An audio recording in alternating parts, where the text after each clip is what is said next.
वहीं दूसरी ओर क्योत्सुगो पोस्ट कर रहा होता है कि उसने बुरी आत्माओं के सबूत ढूंढे हैं। कानो को रिको की फिक्र हो रही होती है। रिको सिर्फ शिकोकु क्लैन के योकाई के बारे में सोच रहा होता है क्योंकि उन्होंने नूरा क्लैन के योकाई पर हमला किया है और आधों को मार दिया है। वो गुस्से में है क्योंकि उसे शक है कि शायद शिरिंग को नष्ट करने वाला शिकोकु क्लैन के योकाई है। तभी किजोरो वहाँ आती है। किजोरो थैंक यू कहती है क्योंकि रिको ने उसकी जान बचाई है। रिको को सिर्फ इतना याद है कि उसने किजोरो की खबर सुनी थी, जिसके बाद रिको नूरा क्लैन के योकाई से कहता है कि हमें शिरिंग की रक्षा करनी होगी। वो सभी शिरिंग की रक्षा कर रहे होते हैं। वो अलग अलग जगह में शिरिंग की रक्षा कर रहे हैं क्योंकि उनका असली उद्देश्य शिरिंग को तबाह करना है। कप्पा पानी में से शिरिंग की रक्षा कर रहा होता है। रिको ने सबको आदेश दिया है कि उन्हें शिरिंग की रक्षा करनी होगी। कप्पा भी शिरिंग की रक्षा कर रहा होता है। शिरारा कहती है हर किसी ने अपनी पोजीशन ले ली है, वो शिरिंग की रक्षा कर रहे हैं। अताबो शीमा और क्योत्सुगो को देखता है। शीमा अब भी खेल रहा होता है जबकि क्योत्सुगो बुरी आत्मा को पकड़ रहा होता है। वो कहते हैं ये तो रिको के क्लासमेट है। क्योत्सुगो के पास एक मैप है क्योंकि उसके ख्याल से बुरी आत्मा इस शिरिंग में जरूर आएगी क्योंकि उन्होंने सब शिरिंग को तबाह कर दिया है। सिर्फ यही शिरिंग बचा हुआ है और उनका अगला टारगेट यही शिरिंग है।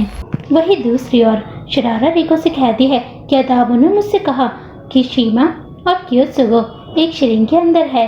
क्योत्सुगो को पता लगता है ये कपड़ा एक शिकोकु क्लैन के डीमन का है जिसका नाम तोचिगामी है। रिको सोच रहा होता है कि वो शिकोकु क्लैन से कैसे नूरा क्लैन की रक्षा कर सके। तभी शिरारा वहाँ आती है। वो कहती है हमने कागिबारी को राक्षसों की गलियों में देखा है लेकिन वो भागने में कामयाब रही। क्योत्सुगो शीमा से कहता है सोडोमोगी नाम का एक राक्षस है जो शिकोकु क्लैन में से एक है। जिस समय वो जिस भी इंसान या योकाई की वो शर्ट खींच रहा हो, अगर उसने सोडोमोगी की आंखों में देख लिया तब वो श्रापित हो जाएगा यानी उसकी मृत्यु निश्चित है। जब वो किमोनो या शर्ट के बाजू को खा रहा होगा ऐसे ही इंसान या योकाई की मृत्यु होने लगेगी। वो क्योत्सुगो की बातों को सुन रहा होता है। वो उसके पीछे आता है।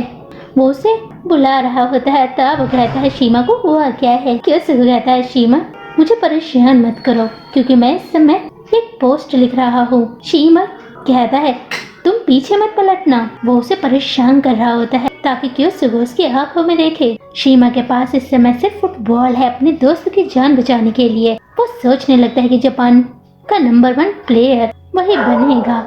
जैसे ही क्योत्सुगो से पीछे पलट के देखने वाला होता है तभी शीमा एक गोल करता है। उसका निशाना वहाँ वर्ल्ड कप होता है और यहाँ वो बुरी आत्मा जैसे वो पीछे पलटता है फुटबॉल उसे मार देती है। क्योत्सुगो कहता है तुम ये क्या कर रहे थे। शीमा कहता है वो एक बुरी आत्मा थी। तेंगु के बच्चे कहते हैं वो शिरिंग को तबाह कर रहे हैं। शिरारा और रिको वहाँ आते हैं। वो उन्हें चढ़ाते हुए चले जाता है। क्योत्सुगो और शीमा उन्हें ढूंढ रहे होते हैं। रिको कहता है ये बहुत खतरनाक है मेरे दोस्तों के लिए। शिरारा अपनी शक्तियों से जमीन को बर्फ बना देती है। वो दोनों ही फिसल जाते हैं। उन्हें लगता है कि वो जरूर बुरी आत्मा ने किया है। वो उसका पीछा कर रहे होते हैं। वो कहते हैं तुम ही तोचिगामी टेक्निक से सभी को मार रहे हो। वो गुस्से में कहता है तुम यहाँ क्या कर रहे हो। तभी इन्हू वहाँ आता है और उसके साथ एक बुरी आत्मा भी होता है जो शिकोकु क्लैन से है। इस समय उनका मिशन नूरा परिवार को खत्म करना है। वो दोनों ही एक दूसरे से लड़ाई कर रहे होते हैं। इन्हू और तेंगु के बच्चे एक दूसरे से लड़ाई करते हैं।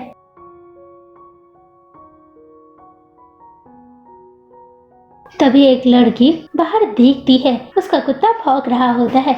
वो अपनी मम्मी को बुलाती है। उसकी मॉम कहती है मैं इस समय बहुत बिजी हूँ। वो उन दोनों को ही देखकर हैरान है। इन्हू को अपनी आग वाली शक्ति में बहुत घमंड था। वो अपने आप को आग का राजा कहा करता था लेकिन उसका घमंडियों से ले डूबा। वह अब चिकन की तरह फ्राई हो रहा है। वो सभी आसमान की ओर देखते हैं।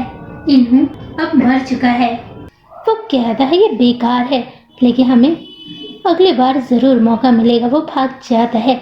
अतः वो कहता है वो फिर से भाग गया है।